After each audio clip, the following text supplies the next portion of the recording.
చెవి, ముక్కు, గొంతు ఎలాంటి సమస్యలకైనా మీకు ఖచ్చితమైన పరిష్కారం లభించే ఏకైక hospital Asian ENT care centre. సంప్రదించండి Asian ENT care centre, Begumpet, Hyderabad.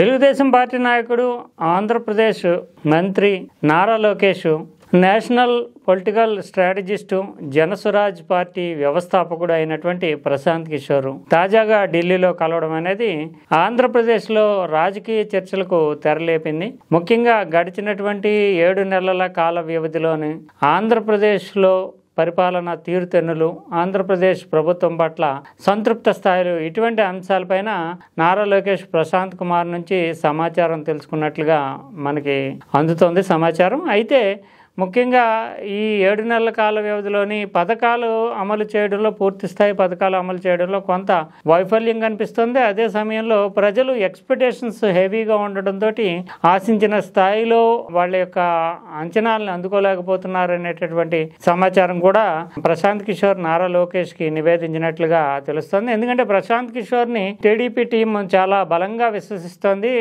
Nara లోకేషే కాకుండా చంద్రబాబు నాయుడు సైతం ప్రశాంత్ కిషోర్ అందించేటటువంటి ఫీడ్బ్యాక్ మీద ఆధారపడి కొన్ని నిర్ణయాలు తీసుకోవాల్సి ఉంటుంది అంటూ ఇటీవల కాలంలోనే తెలుగుదేశం పార్టీ పొలిట్ బ్యూరో సమావేశంలోనే అభిప్రాయపడ్డారు. అంటే ముఖ్యంగా ఎందుకు ప్రశాంత్ కిషోర్ని వీళ్ళు విశ్వసిస్తున్నారంటే, జగన్మోహన్ రెడ్డి ఓడిపోవడానికి 2 సంవత్సరాల ముందుగానే జగన్మోహన్ రెడ్డిని ఆయన హెచ్చరించాడు. ప్రజల్లో అంత బాగాలేదు, మీరు చూసుకోకపోతే కనుక ఓడిపోయే అవకాశం ఉందంటూ స్పష్టంగా జగన్మోహన్ రెడ్డిని హెచ్చరించినటువంటి వైనం ఉంది. అయితే జగన్మోహన్ రెడ్డి ప్రశాంత్ కిషోర్ ఈ మాటలు చెప్పిన తర్వాత జీర్ణించుకోలేక దాదాపు ప్రశాంత్ కిషోర్నే పక్కన పెట్టేసేసి ఐపాక్ టీం తోటే ముందుకు వెళ్లారు. ఐపాక్ టీం ప్రశాంత్ కిషోర్ నెలకొల్పిందే, కానీ ఐపాక్ టీం నుంచి ఆయన బయటకు వచ్చేసి జనస్వరాజ్ పార్టీ పెట్టుకున్నారు. ఇండివిజువల్ గా మాత్రం స్ట్రాటజిస్ట్ గా అతను అనేక మంది అగ్రనాయకులకి సలహాలు, సూచనలు ఇవన్నీ ఇస్తున్నారు. ఆ నేపథ్యాన్ని దృష్టిలో పెట్టుకుంటూనే ప్రశాంత్ కిషోర్ అయితే కొండబద్దలు కొట్టినట్లుగా చెబుతారు అనే అంశంతో ఎన్నికలకు ముందు కూడా చంద్రబాబు నాయుడు, నారా లోకేష్ కలిశారు.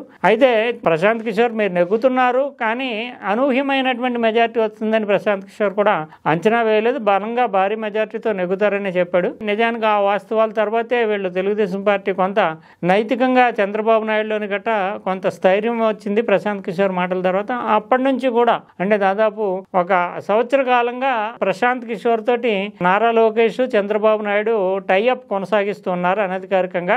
నారా లోకేష్ అయితే నిరంతరం టచ్ లో ఉంటూ ప్రతి నెల రోజులకు ఒకసారి సమాచారం ప్రశాంత్ కిషోర్ నుంచి తీసుకుంటున్నట్లుగా తెలుస్తోంది. ప్రశాంత్ కిషోర్ ఇప్పుడు ప్రత్యేకంగా బృందాలను పెట్టుకుని నడపబోయినప్పటికీ ఐపాక్ టీములు కానీ, ఈయన నెలకొల్పినటువంటి వ్యవస్థలకు సంబంధించినటువంటి వర్గాలు కానీ వివిధ రాష్ట్రాల నుంచి ప్రశాంత్ కిషోర్ కి పొలిటికల్ సిచ్యుయేషన్ మీద, పొలిటికల్ స్ట్రాటజీస్ మీద ఎప్పటికప్పుడు సమాచారాన్ని చేరవేస్తున్నాయి. దాని నేపథ్యాన్ని దృష్టిలో పెట్టుకుని తాజాగా నారా లోకేష్ ఢిల్లీ పర్యటనలో ప్రశాంత్ కిషోర్ని కలిసి ఆంధ్రప్రదేశ్లో తాము అమలు చేస్తున్నటువంటి పథకాలు, దాని ఫీడ్బ్యాక్ కి సంబంధించి మీ వద్ద ఉన్న సమాచారం ఏంటని అడిగినట్లుగా తెలుస్తోంది. అయితే ఈ పథకాలకు సంబంధించినటువంటి విషయంలో సంతృప్తి, అసంతృప్తి వీటన్నిటిని పక్కన పెట్టినా ఎక్స్పెక్టేషన్స్ మాత్రం రీచ్ కాలేకపోతున్నారు. అది ఒకసారి చూసుకోవాల్సి ఉంటుంది. అంటే అంతా బాలే, ఇంకా రెక్టిఫై చేసుకోవాల్సి ఉంటుంది, అలర్ట్ కావాల్సి ఉంటుంది అనే కోణంలోనే ప్రశాంత్ కిషోర్ నిర్మోహమాటంగా నారా లోకేష్ చెప్పినట్లుగా తెలుగుదేశం పార్టీలో ఉండేటటువంటి అత్యంత విశ్వసనీయమైనటువంటి వర్గాలు, అంటే నారా లోకేష్ కి సన్నిహితంగా ఉండేటటువంటి వ్యక్తులు చెప్తున్నారు. అంటే పార్టీని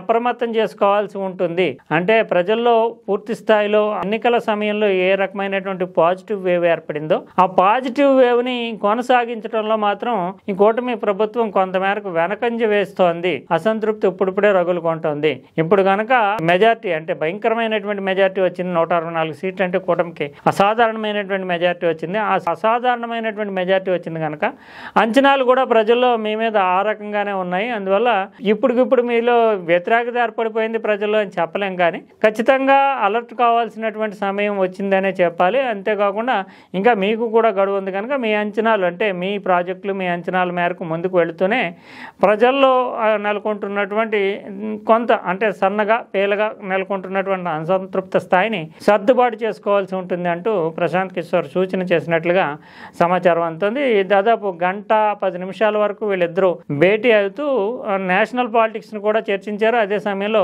తెలంగాణలో తెలుగుదేశం పార్టీ పునరుద్ధరణకు సంబంధించి ఏమైనా చర్యలు తీసుకుంటే బాగుంటుంది అంటే, ఖచ్చితంగా తెలంగాణలో తెలుగుదేశానికి ప్రాణం పోయడం అనేది అసాధ్యం, కానీ లోకల్ లీడర్షిప్ కి అప్పగించేసి పూర్తి స్థాయిలో స్థానిక అంశాలని ఇప్పుడు ఉన్నటువంటి పరిస్థితుల్లో కాంగ్రెస్ పార్టీ, బీఆర్ఎస్, బీజేపీ 3 పార్టీలు బలమైనటువంటి త్రిముఖ పోరాటం ఉన్నటువంటి నేపథ్యంలో 4వ పక్షంగా అందులోని తెలుగుదేశం పార్టీ వేరే ప్రాంతానికి చెందినటువంటి పార్టీగా, వేరే ప్రాంతం నాయకుల ఆధిపత్యంలో ఉన్నటువంటి పార్టీగా తెలంగాణలో పార్టీ పుంజుకునేటటువంటి సూచనలు అయితే లేవని ఆయన కొండబద్దలు కూడా చెప్పేశారనేది టీడీపీ వర్గాలు చెప్తున్నాయి. ఓవరాల్గా చూస్తే కనుక నారా లోకేష్, ప్రశాంత్ కిషోర్ సమావేశంలో మాత్రము అందినటువంటి ఫీడ్బ్యాక్ నెగిటివ్ ఫీడ్బ్యాక్ కావడంతో టీడీపీ వర్గాలు దీన్ని ఎంతవరకు తీసుకుంటాయి, లేదంటే గతంలో జగన్మోహన్ రెడ్డి నెగిటివ్ ఫీడ్బ్యాక్ని పక్కన పెట్టేసినట్లుగానే Chandrababu Naidu and Nara Lokesh A team కూడా ప్రశాంత్ కిషోర్ మాటలను పట్టించుకోకుండా ఉంటుందా, ఇదంతా వేచి చూడాలి. ఎందుకంటే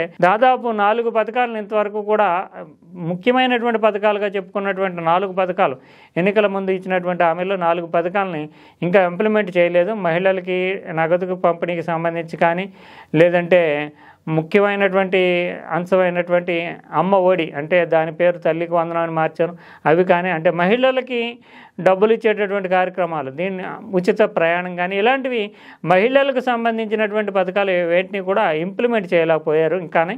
అందువల్ల ఆ అసంతృప్తి, ఎందుకంటే వెంటనే ఇమ్మీడియట్గా వస్తాయని ఆశిస్తారు ఎన్నికలు అయిపోయిన తర్వాత. పెన్షన్ల విషయంలో ఇమ్మీడియట్గా నెక్స్ట్ మంత్ నుంచి ఇంప్లిమెంట్ చేయగలిగారు, పెంచిన మొత్తము, పాత బకాయిగా కొంత మొత్తాన్ని. కానీ మిగిలినటువంటి మహిళలకు సంబంధించిన పథకాలను ఇంప్లిమెంట్ చేయడంలో ఆర్థిక వనరులు సమకూర్చుకోలేకపోతుంది ఆంధ్రప్రదేశ్ ప్రభుత్వం. ఈ నేపథ్యంలోనే ఆయా వర్గాల్లో అసంతృప్తి నెలకొంటుంది అనే సమాచారాన్ని ప్రశాంత్ కిషోర్ స్పష్టంగానే అధిష్టానంలో భాగమైనటువంటి నారా లోకేష్ దృష్టికి తీసుకొచ్చారు.